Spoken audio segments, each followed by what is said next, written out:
Don't think my go-to spider elimination strategy is gonna be much use on that.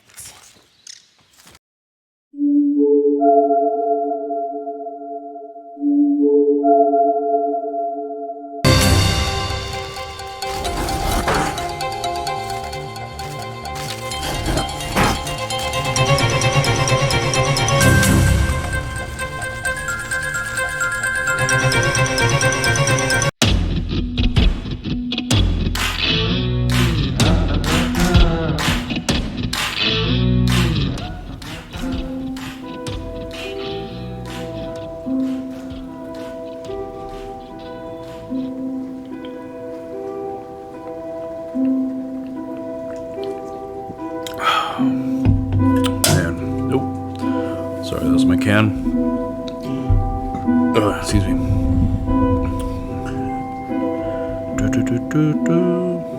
All right. Good morning, everybody. It's 11:56 for me right now. So, actually, no, 11:59. So I'm just early. Good morning. How's everybody doing today? I'm your host, Mando, and welcome back to another episode of The Mind of Mando. It's been a while. You know? Yeah, I don't know. Like, it's just a lot of stuff. Life getting in the way. Let me just turn that down. Oh, it just turned 12 o'clock now. Oh, one more notch up. Okay. Life happens, you know? It's work, being with my lady, doing plans, just trying to make ends meet, you know? It's just, it really doesn't, allow me much time to do the episodes, but every day I think about doing a new one and what topics I can do. And here I am, finally, on my second day off in a row.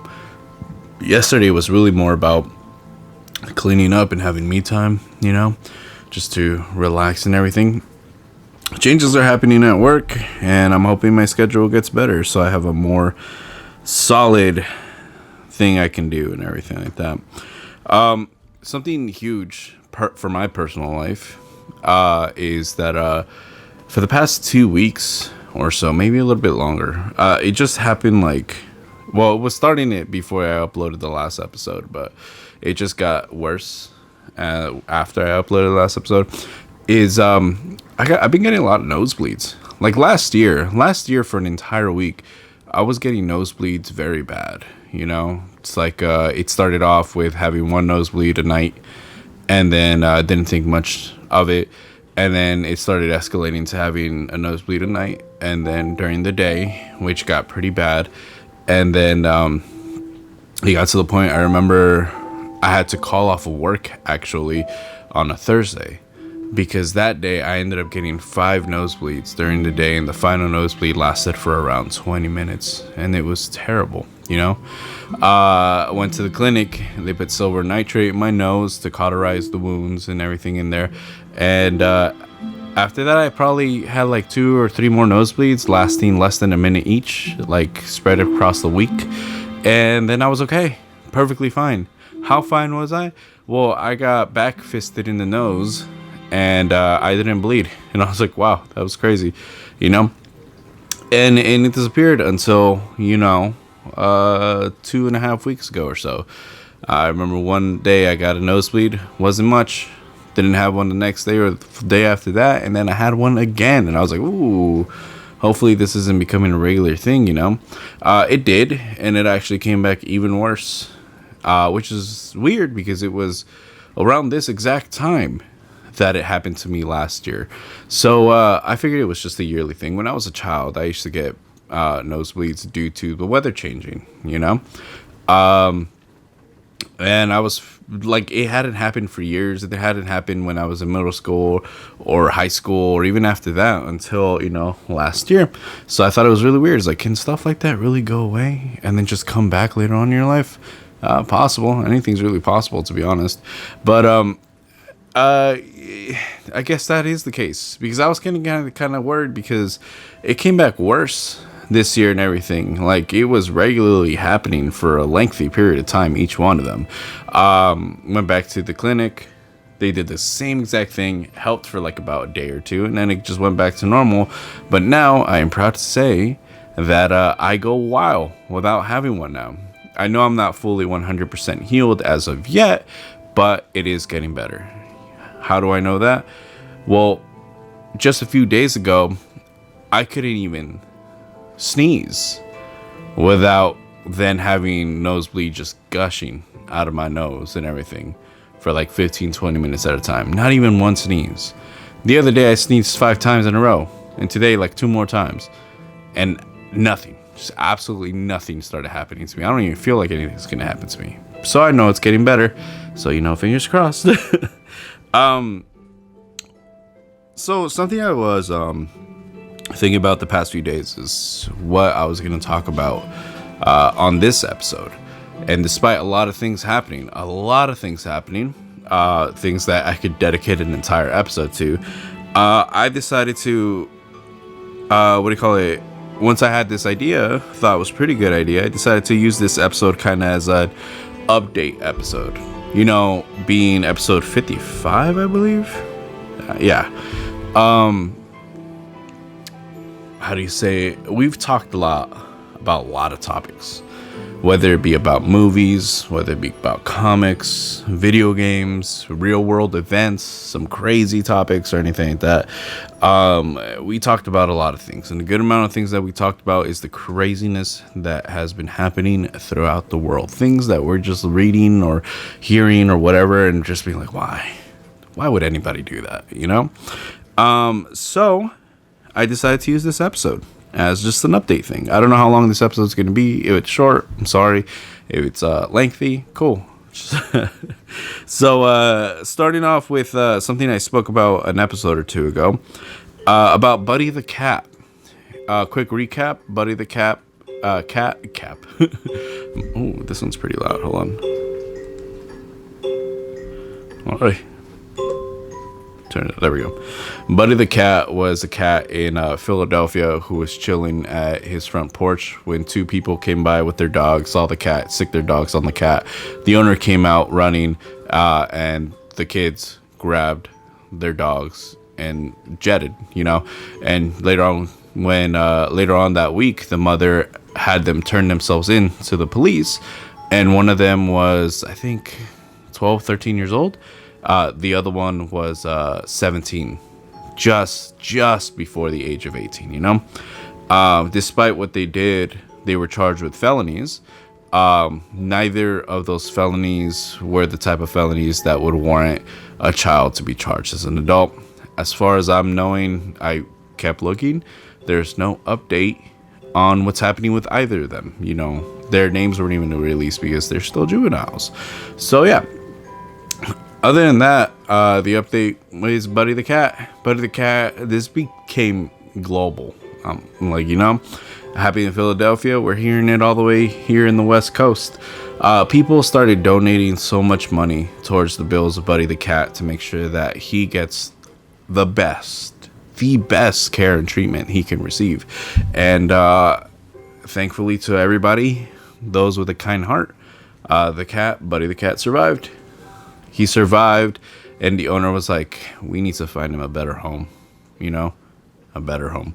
And that's exactly what happened. It ended up turning, I know a lot of people was like, I'll take him, I'll take Buddy, if Buddy can be with me, this and that. Turns out one of the veterinarians who was there taking care of Buddy the Cat in the vet, she decided to adopt him. And now Buddy the Cat is living with her fiance, husband, boyfriend, I forgot what it was, and he has a new brother.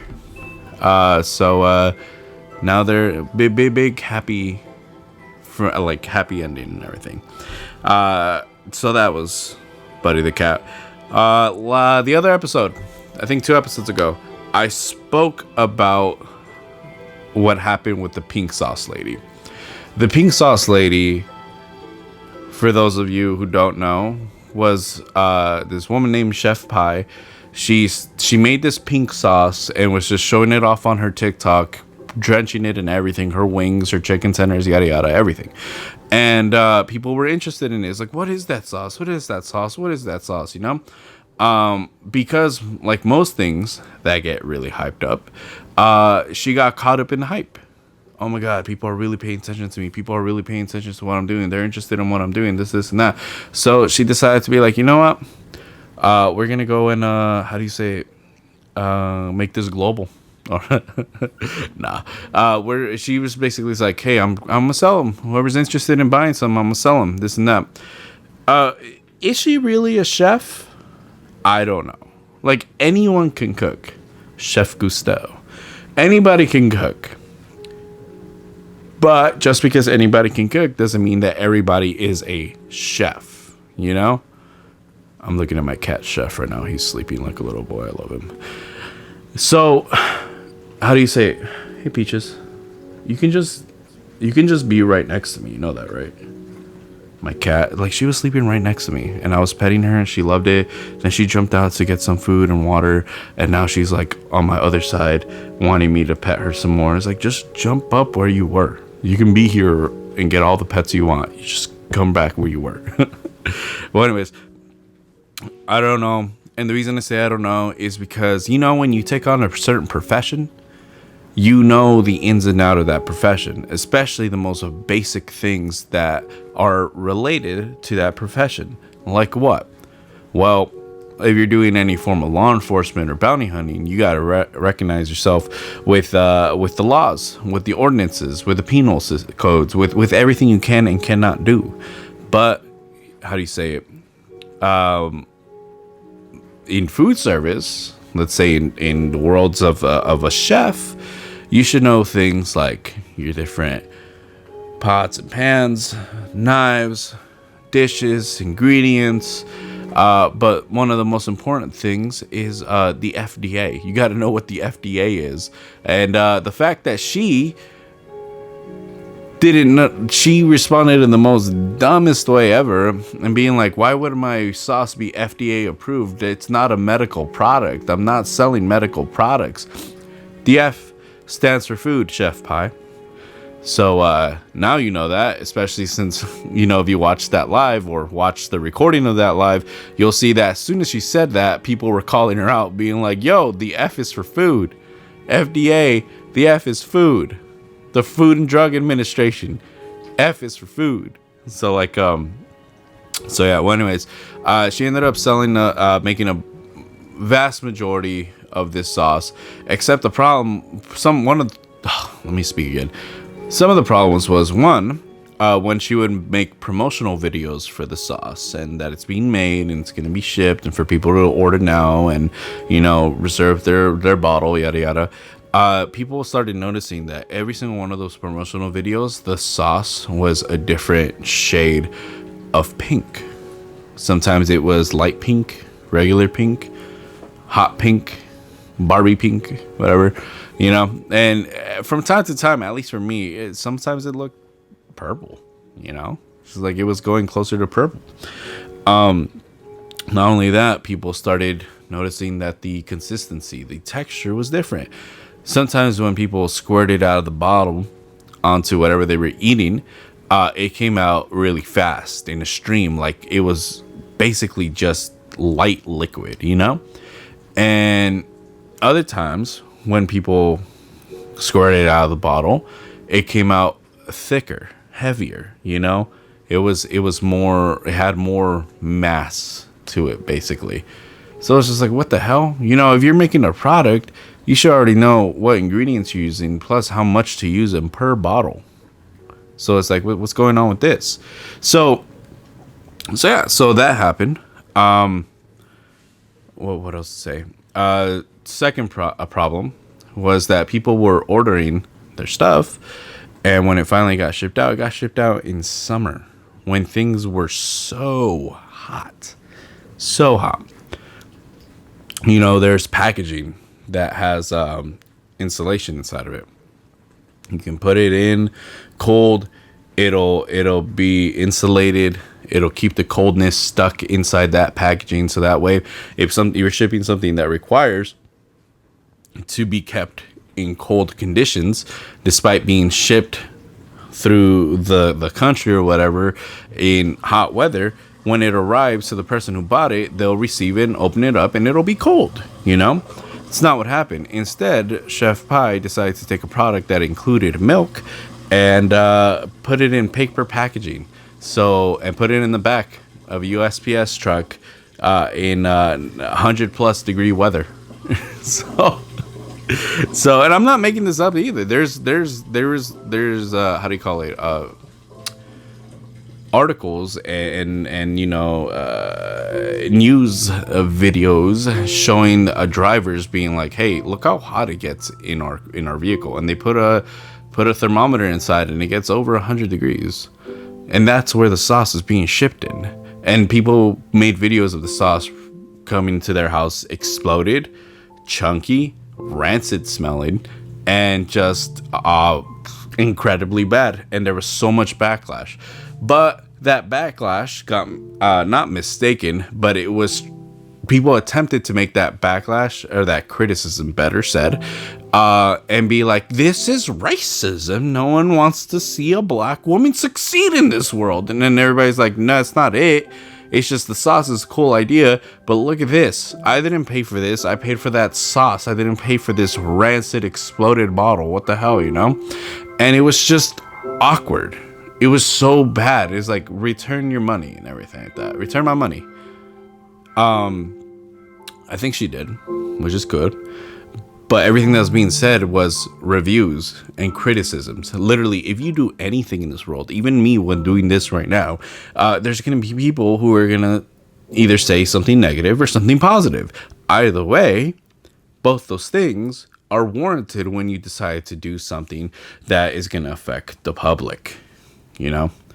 And if the world sees it besides you or besides your family, you're going to have people that are going to speak their mind. People who are going to say what they feel, what they think, what they believe. And that's just part of it. That doesn't mean you have haters. That doesn't mean people don't want you to succeed. It just means like, hey, look, you did this and you screwed up. Do better. Well, anyways, 2 episodes ago when I talked about this topic, basically what had happened was that there's this host of this show. He brought her on. He brought on this one girl who did TikTok videos about the sauce. And what do you call it? He was a major freaking simp, being like, Chef Pie. Oh my gosh, Chef Pie.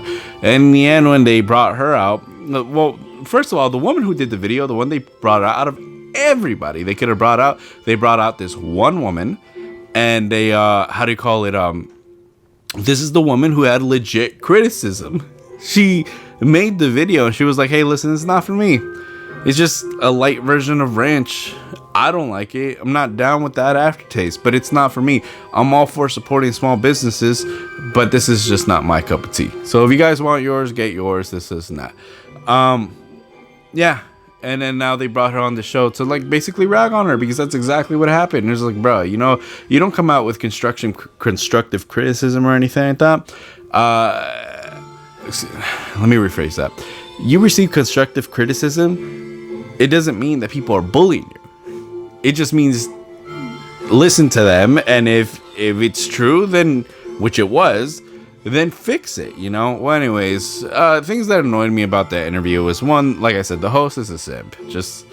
He was annoying as hell, I don't even know how he got a shot. I don't even know who he is. I never heard about him until that day, Second, Chef Pie was like, you could have reached out to me and be like, this is what you could do different. This is what you can do. No one has to do that. Just like no one has to do a video reviewing your product. No one has to reach out to you to be like, hey, maybe change this, maybe change that. No, it is your product, your work, your decision to make things like that. You're the one who needs to fix it. Listen to what people are saying to inform everybody else, because what do you want everybody else to do? To just blindly spend their 20s on a bottle of sauce and then be disappointed but stay quiet? How is that going to work? No, get better. That's why reviews exist. Whether written or spoken, reviews exist. Listen to them, And it's not like they were like, this is my experience, and then just not show anything. Everybody who was making a video was showing the sauce, and they were backing up their claims. Granted, there are people there who were stupid, like that one video of that person who posted up pretending they were dead or in the hospital, and they're like, oh, that really wasn't it, this scare, this and that, you know. Anyways, she started crying in the interview. It was like, miss me with those crocodile tears, whatever. What had happened was, after I made that episode, after I gotta check my laptop because I gotta see if I saved that video, because I downloaded the whole entire video. How do you say it? The host of that show, he deleted it. He took it down. You can't find it anymore on his channel. I don't know if there's any re-uploads of the episode or anything like that. But yeah, no. The only way you'll see it now, if I don't have it, is if somebody else had re-uploaded it for him, or if you check out other people's channels who were talking and showing clips of the interview, because he deleted it due to the fact that people were tearing that episode to shreds. And it's well deserved too. You come in here with loaded questions, with a clear bias, and then you take one of the most legitimate people who has legitimate reviewed the product and try and bully them. No. In the end, she's like, hey, I think there's a learning from all of us. And he's like, well, more learning on your side than anybody else. Shut up, dude. Oh my God. Dude annoy me. You know, and it just shows the fact that if you're deleting stuff to try and keep people from watching it and everything, the internet doesn't forget. You upload something, especially if it gets a modicum of attention, it's going to be on the internet forever. You know? 1 second.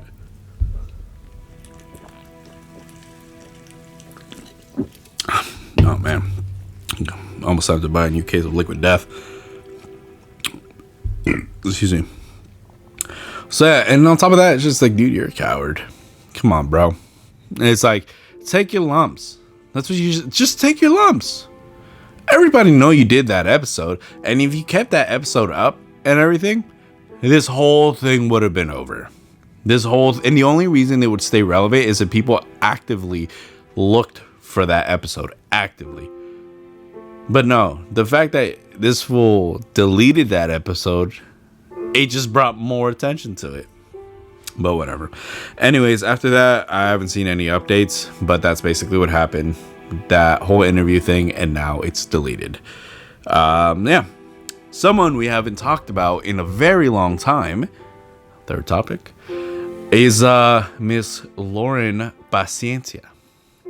She was 26 when this happened. I don't know if or 25. I don't know. Whatever. Quick recap on Lauren Pazienza. Is this 26-year-old one who, who was basically the type of person who wanted all her life on social media, always taking pictures of Instagram, always uploading onto Facebook, always doing, I'm assuming, Twitter and everything like that too. And she also had a website dedicated for her engagement with her fiance and her plans for the wedding. Everything, I'm telling you, everything of her life was social media. Not one day could she go without posting something on social media. Anyways, 26 years old, just 2 years younger than I am. Back in March, something happened. See, Lauren grew up in a pretty wealthy family. A family that you can say they were really well off.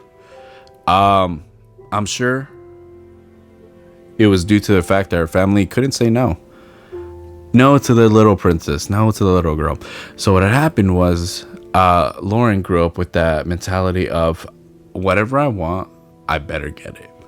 I deserve everything that I want. Yada, yada, yada. And what would happen when people like that don't get everything that they want, when they want it, exactly how they want it, or just don't get it, whatever, you know?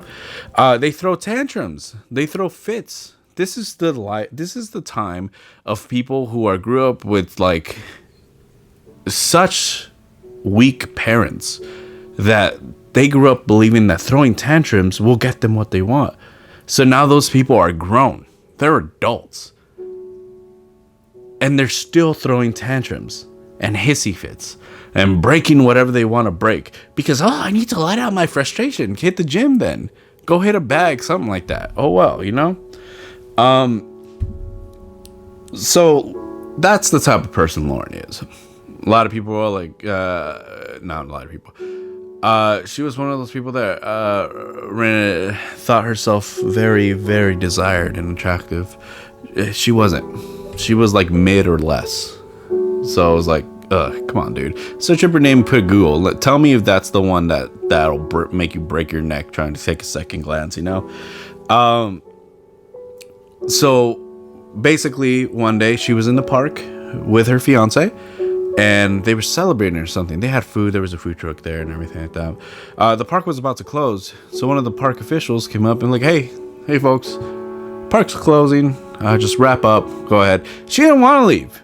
So what was it? What was the most rational thing she was able to do at that point? Park was closing down, and she didn't want to go. She decided to throw a tantrum, throw her food at her fiance, and then storm out of the park, kicking, screaming, whatever. Left the park without her fiance. Like, he was still there. The reason we know this is because what followed next. She exited the park. She went down the road or whatever. Barbara Gustard, 87-year-old vocal coach, beloved by all, was right there. Lauren called her a female dog and shoved her, causing Barbara to hit the back of her head on impact. And Lauren left. And she kept going. Paramedics were called. Paramedics arrived. Lauren,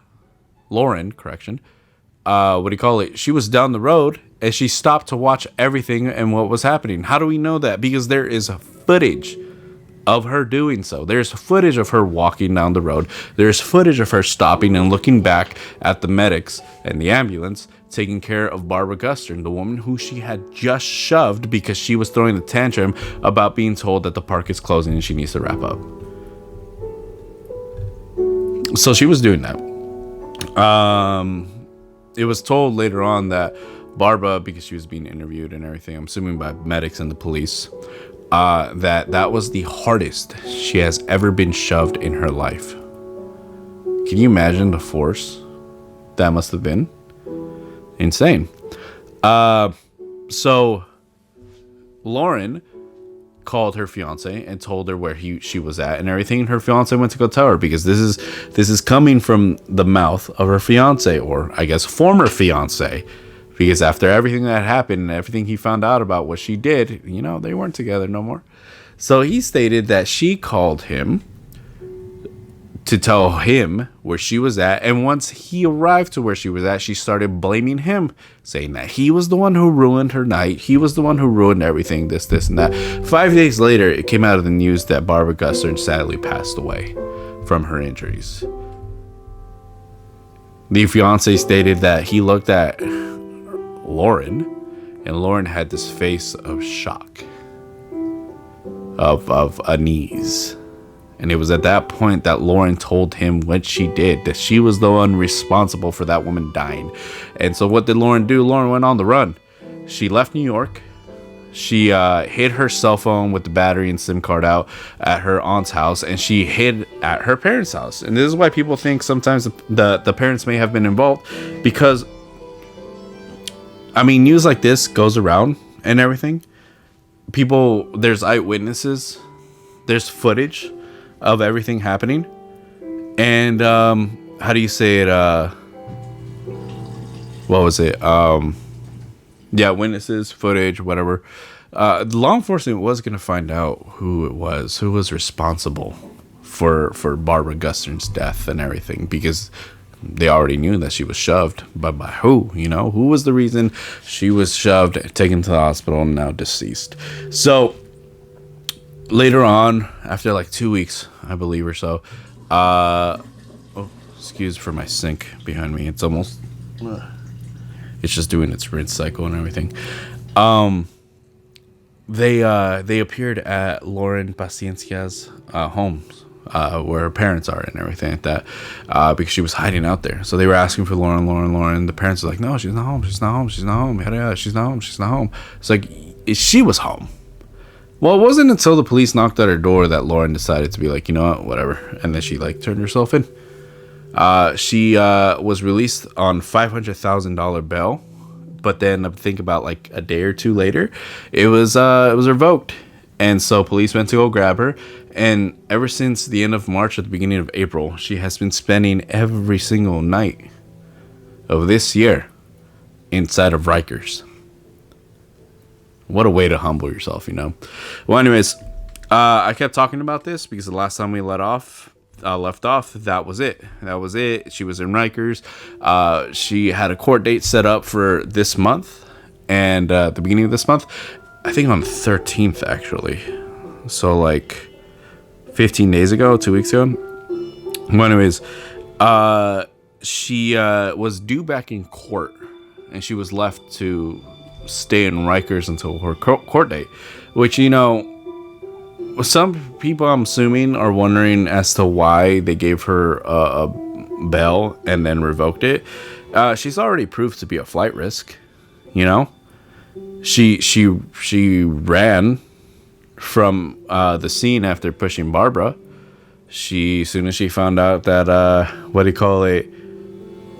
Barbara died, she ran from New York and she hid her cell phone, took the battery out and everything, and left it in one location. And then she ran from that location to her family's house, and yeah, so it's reasonable to believe she was a flight risk.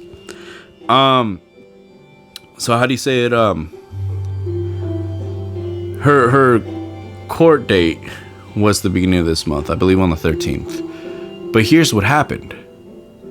Her attorney, her lawyer and everything, decided to do one last Hail Mary of a move and claim mental issues. Her claim something psychological is wrong with her, you know, at the point of when that happened and everything. So now there's this new angle coming in. So now they have to postpone the trial because that's what it was. The trial was going to start. The reason it went to trial was because Lauren was given a plea deal. It was like to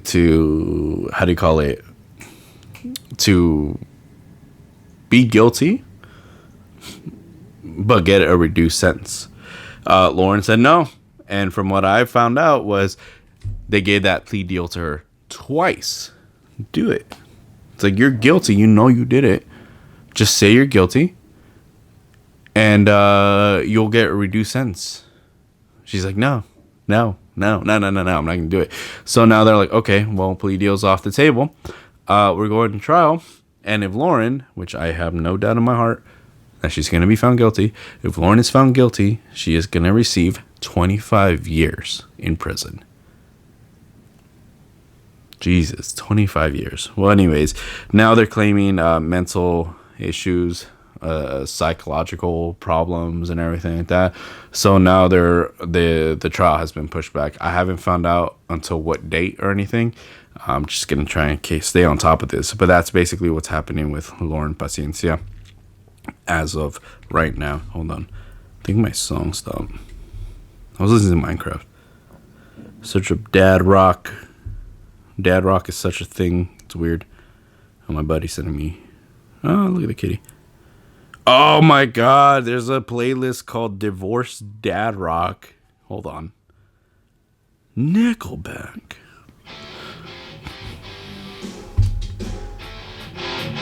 Oh my god.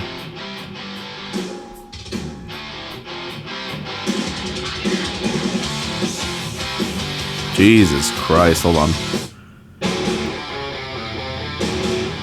Oh my god, what is this, man? That's insane, I swear to god. Let me find something else real quick.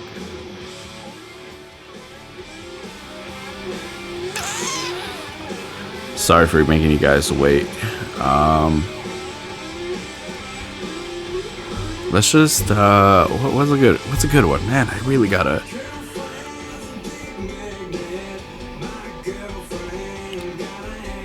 Oh my god. Here, let's hit this because I just want to like talk real quick. There we go. All right, here we go. Sorry about that. I know it was such a waste of time and everything. All right.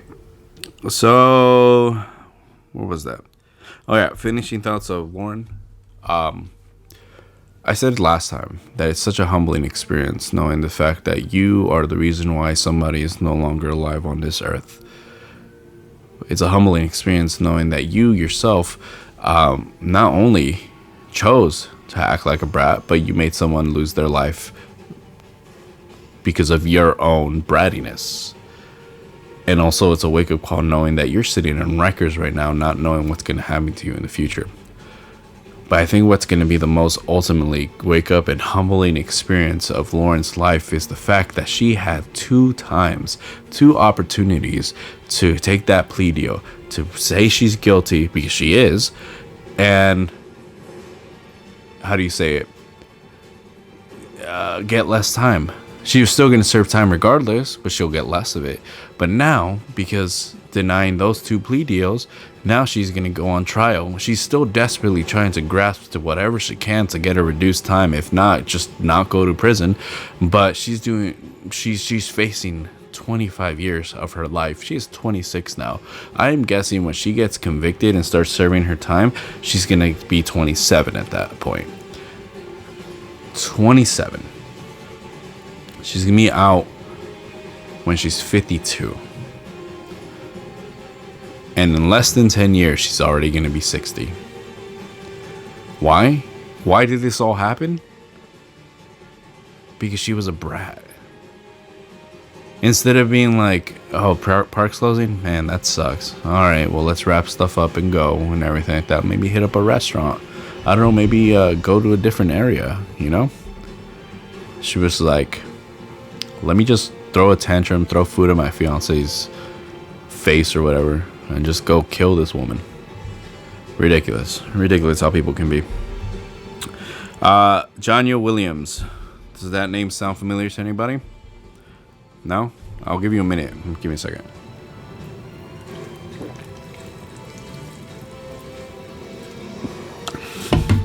Oh man, holy good. Alright. Janya Williams. I don't think I said her name last time. A few episodes ago. Janya Williams is the 18-year-old girl. It's weird because legally you're an adult. So I should be saying 18-year-old woman. This chick is so dumb. She is the one who wanted to leave work early from working security at Lollapalooza in Chicago back in what day was it? If I can recall correctly, the 29th of July. She wanted to leave work early, you know, and I get it. We all get lazy. We all just don't want to work sometimes. We want to call out, but we can't. We just want the day go by faster, you know? I've done events. I know how it feels, especially if it's a sunny, hot day with barely any shade. Especially for me, like when I worked events, I would want to, how do you say it? Especially if there was beer involved, I just wanted to like take off my uniform, be in regular clothes, and just walk around with some beer too. You know, I get it, but you know, we have a job to do. We have money that needs to be made, and yeah. Well, anyways, Janya Williams, she wanted to leave early. So what she think of doing?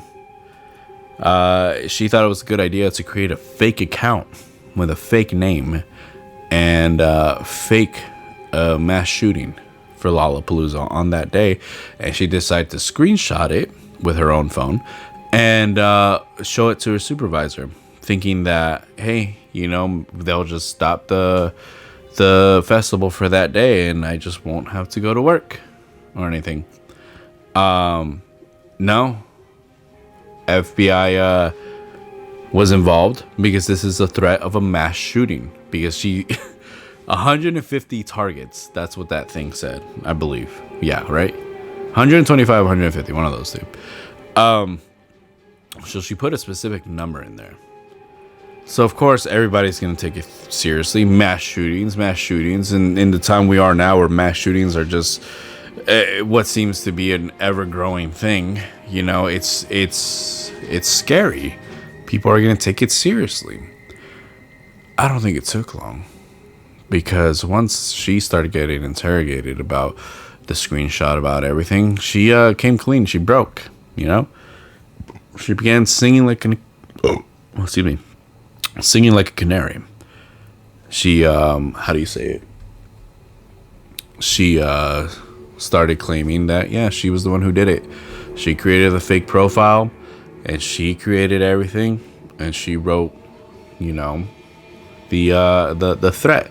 Because here's the thing, despite doing it from a different device and doing a fake profile from that different device, not her personal phone, she didn't use a different IP address. She used the same one that she always uses. And because of that, they were able to find out exactly who it was. Well, anyways, so she was arrested, but she was let out on $500,000 bond and everything, which I believe was paid. Her court date was in August 8th, but when I kept trying to find out more and more, how do you call it, info on what's going on, there was nothing, absolutely nothing that I was able to find. I did a lot of digging. I just couldn't find anything. So if anybody could help me out with that, that'd be great. But yeah, she didn't decide to like just fake sick or say she threw up or anything like that, and she needs to go or whatever. Instead of doing any of that, she decided to fake a shooting, and now she's looking at felonies. Oh yeah, and something I found out was she was already in the process of another burglary charge, a theft charge, correction. So she already had something on her, and she decided to do more. It's ridiculous, you know? 18 years old, and you already screwed up your life big time. You know, it's ridiculous. Sorry about that, that's too loud. And the last, how do you call it? And the last thing I have written down as an update is G4. I did an episode on G4. I did an update on G4 later on because I got one of the hosts wrong and everything. But this is a big thing. Earlier this month, G4 made it official in stating that they are no longer going to continue, that they are shutting down. I knew that was going to happen. I knew it was going to happen. I said, I hope G4 grows, but it doesn't look like it's going to be that way. And that's exactly what happened. G4 declared that they are no longer going to be a thing. They are shutting down all operations. They are no longer going to be on the air or anything like that. And it sucks because G4 has so much nostalgia to it. I loved watching G4 when I was barely in high school. It was such a great thing because it was just like I said in the other episode, there was nothing like it. Like, yeah, YouTube was barely a thing at that point. And yeah, there were some gaming channels, but it wasn't as saturated, as prime as it is now. And G4 had the platform, had the money, had the people to make sure that that genre stayed alive. And people loved them for it. Well, how do you call it? They got back together last year in December, I believe, was it? Yeah. And oh man, it all started with Frosk. Like I said, I didn't know who she was. Had absolutely zero idea who she was. But then she came out and she got more well known for the fact that she started that sexism in gaming rant and everything. And from that point is where it all went downhill. And G4 is not innocent either. Because here's the thing. What I found out was that rant wasn't even planned. That rant wasn't a thing that was going to make its appearance or debut when it did. Nobody there knew that was going to happen. She just popped out with it. She just did it on her own volition and everything. And people were like, that the whole thing was like, oh, I didn't even know that was going to happen. By one of her co-hosts, that was genuine. He had no idea that was going to happen. But yeah, it was a thing that happened. It was like, oh my God, her pretentious face. It was like such a mic drop moment. I believe, I bet she thought in her head, but it wasn't. It was terrible.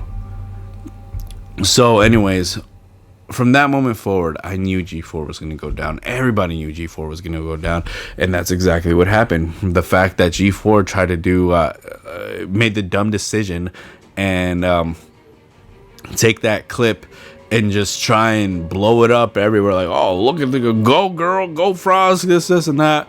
It's like, no, nobody liked it. Nobody liked it. It was just so much cringe, you know?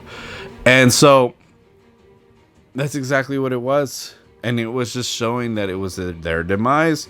They tried to do damage control by switching their channels XPlay and G4 TV, because at that point, G4, so many people were unsubscribing from there. But XPlay had a lot more subscribers. So what they did is one day they decided to switch. Excuse me. They decided to switch channels, make G4 XPlay and make XPlay G4. So that way G4 still had a lot more subscribers, because that's their bread and butter, you know? So it didn't work. People saw it. People saw what they were doing and everything. And yeah. And it's just, you can't trick people nowadays, you know? There's like, you have millions on millions of people watching G4. One person is gonna catch whatever they do. So yeah, so that happened. Wow, listen to this. This is hella dramatic.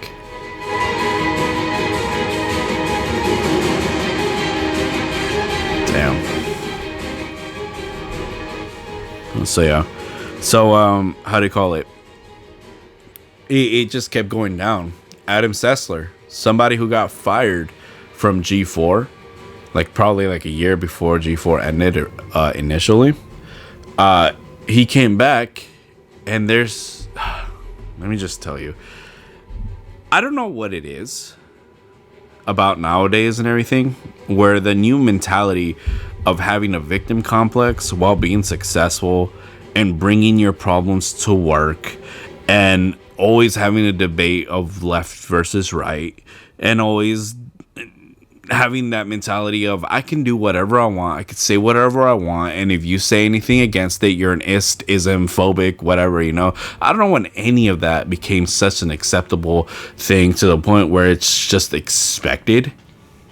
But that's just not how it's supposed to be. And that's exactly what Adam Sessler has been doing in the name of G4, in the name of XPlay, and on his Twitter and everything like that. It's just like, I've never met anyone who ran a business and was like, hey, you know what? I'll insult my customers. I'll just call them all these names, make them feel horrible, and expect them to still buy my things and everything like that. No. That's terrible. But that's exactly what he was doing. Oh, screw you, I don't want to see you watching it, and still expect people to be like, oh yeah, I like G4, I like XPlay, I'll still watch it. Doesn't that mean it didn't? Because the fact that subscribers still kept unsubscribing just shows you that it's not working. It's getting worse. So it got to the point where it got so bad where G4 had to lay off a good amount of people, a great amount of people. All of a sudden, out of nowhere, these people who were getting up for another day at work, these people who were stopping for their morning coffee with their overnight oats or whatever, you know, just going to work, and they found out they're out of a job. How terrible must that have been? But they never fired Frosk. In fact, she actually put up a tweet saying like, hey, I survived, whatever, you know, because of the layoffs. Later on, she got fired, and it became official. There was rumors that Adam Sessler got fired, which, you know, I wouldn't be surprised if he did. But I was just like, I know that they're not going to last. Even though I want them to, I know they're not going to last. And yeah, I was right. Because in the beginning of this month, it was let known that they are shutting down. And here's the messed up part about how people found out about it. So when you get fired, when you get laid off, what essentially happens is you come to work and they call you to a room and they start talking to you or whatever, and you get your final check.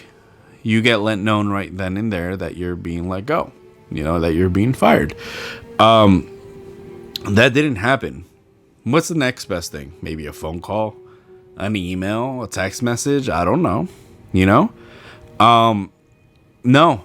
What had happened was the top dogs on G4 TV, they ended up talking to this guy called Warrior64, this one news thing, whatever. And this Twitter guy called Wario64 decided to screenshot the email letting employees know that they're no longer going to be employed at G4 anymore and posting it up on his own personal Twitter.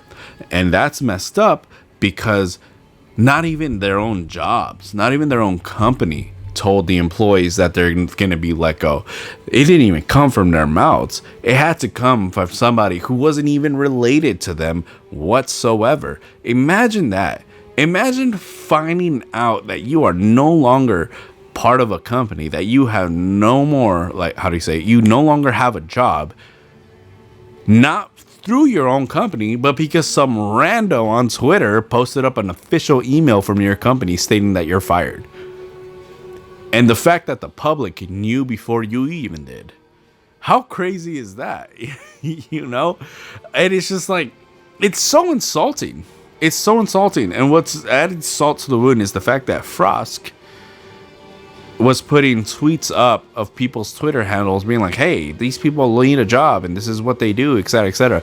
This is like, hey, are you going to acknowledge the fact that you were the one who pioneered the downfall of G4? That you're the sole reason as to why G4 is no longer a thing. Why I don't even have a job in the first place. No. It's never going to acknowledge that. Ever. But yeah.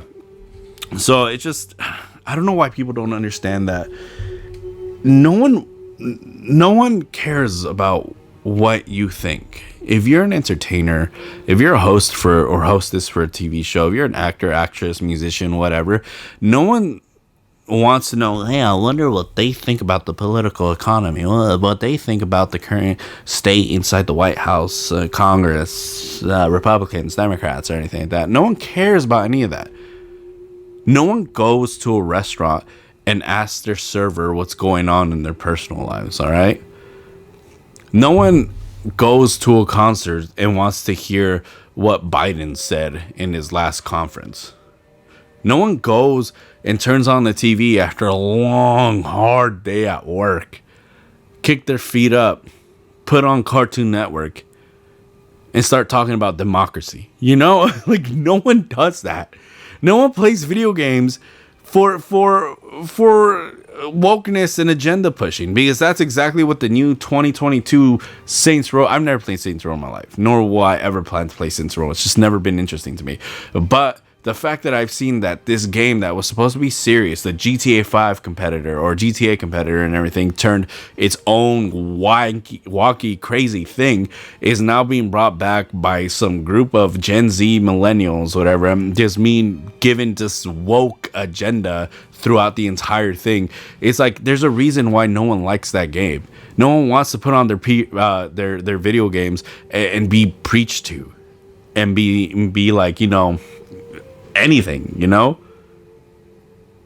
And people don't understand that. If you're an entertainer, entertain. If you're supposed to host a show about video games or whatever, host that show. No one cares what you think. If you're supposed to be serving my food, serve my food. Shut up and serve my food. That's literally, you're getting paid to do this. Do it, you know? It may sound harsh the way I'm saying it, but it's the reality. In the end of the day, people want to be entertained. They don't want to hear about your personal problems because it doesn't affect them. No one cares about it or anything like that. If you believe that Roe v. Wade should be overturned or not, I don't care. Nobody else cares. Just do your job. That's why no one takes celebrities, and celebrities like, oh, Trump, Biden, this and that. It's like, shut up, dude. Make some movies. Your last ones suck, you know? But yeah. That's just my whole thing. It was, like I said, it was an update episode. I thought it was going to be shorter, but I guess it's longer and everything like that. Again, I just want to apologize and thank at the same time. You know, it's just like I said, with the whole editing stuff on top of, work and my own personal life and everything. It's been longer periods of time in between episodes. Before, I used to do like once a day or once every other day or whatever. Now it's just like once a week or 2 weeks, but you know, I'm still doing it. I'm still trekking forward. So yeah, just want to say thanks for you guys' patience and everything. I'll be back next episode. I don't know, maybe talking about Star Wars or something. I don't really know. Excuse me. But yeah, thank you everybody. Just want to say thank you so much for joining me, being here for another episode of the Mind of Mando. I've been your host, Armando Ortega, and I hope everybody has a wonderful rest of the day. See you.